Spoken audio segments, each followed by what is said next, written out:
تو اس کا مطلب یہ ہوتا ہے کہ آپ نے خانہ کعبہ کے اندر نماز پڑھی ہے. تو پہلے کیا ہوتا تھا کہ پہلے بھی خواتین یا مرد حضرات کسی بھی وقت یا نماز کے بعد یا جب بھی طواف کر رہے ہوتے تھے تو حتیم میں نماز پڑھ لیتے تھے. لیکن ابھی حتیم کی جو ٹائمنگ ہے وہ حکومت نے اناؤنس کر دی ہے. مرد حضرات صبح 8 سے 11 بجے تک حتیم میں نماز پڑھ سکتے ہیں, یعنی کہ 3 گھنٹے, اور خواتین کے لیے رات 8 بجے سے لے کر صبح 2 بجے تک ان کے لیے, خواتین کے لیے 6 گھنٹے مختص کیے گئے ہیں.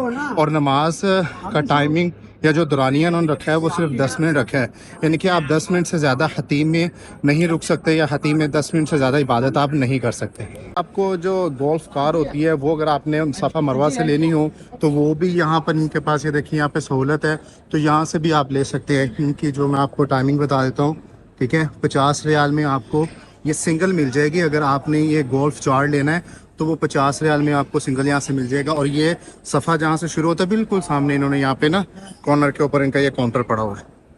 اپنے صفا مروہ شروع کرنا ہے تو آپ نے یہ چادر اپنے کندھے ننگے نہیں کرنے, طواف کے دوران صرف کرنے ہوتے ہیں. جب آپ نے صفا مروہ کرنا ہو تو تب نہیں کرتے یہ, تب اس کو چادر کو پورا ہی لینا ہوتا ہے.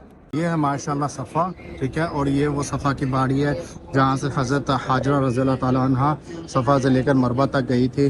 وہ مروہ تک گئی تھی تو اس کے بعد یہاں سے پانی کے چشمے نکلے تھے زمزم. تو یہ وہ صفا کی پہاڑی ہے.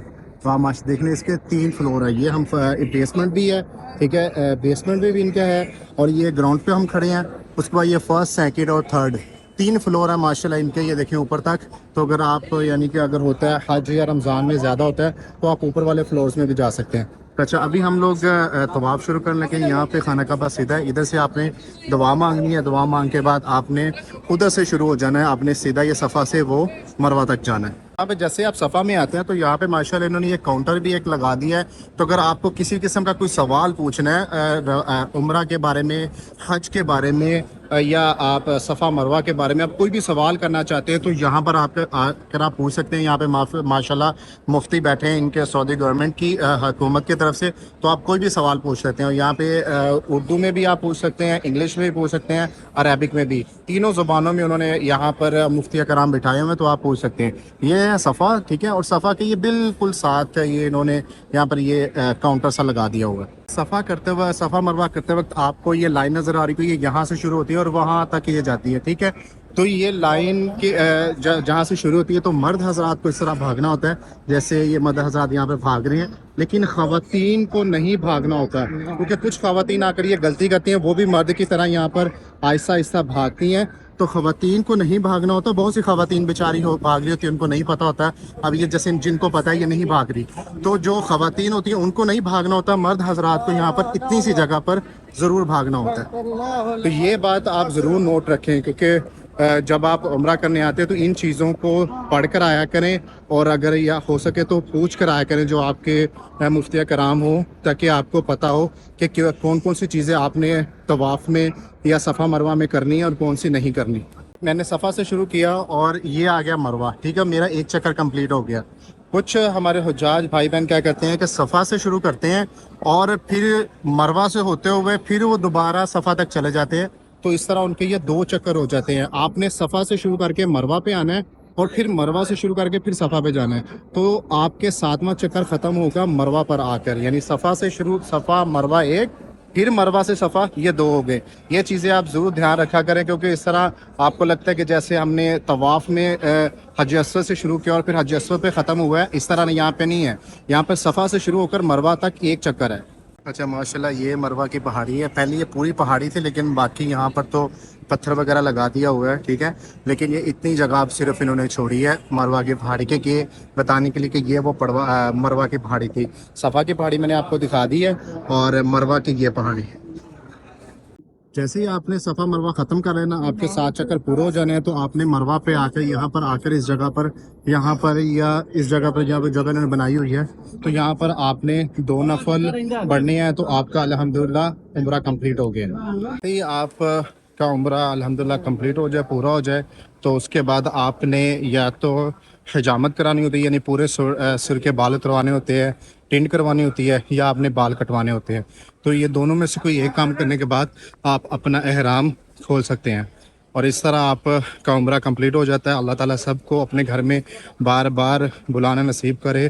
اور اگر آپ کو آج کی ویڈیو پسند آئی ہو تو کمنٹ سیشن میں اپنے رائے کا اظہار ضرور کیجیے گا. اور اگر آپ یہ جاننا چاہتے ہیں کہ عمرہ پر آنے سے پہلے کن چیزوں کا آپ کو خیال رکھنا ہے تو آپ یہاں اوپر کلک کر کے میری وہ ویڈیو دیکھ سکتے ہیں. مجھے دے اجازت, ملتے ہیں اگلے بلاگ میں. تب تک لے اپنا خیال رکھیے گا. اللہ حافظ.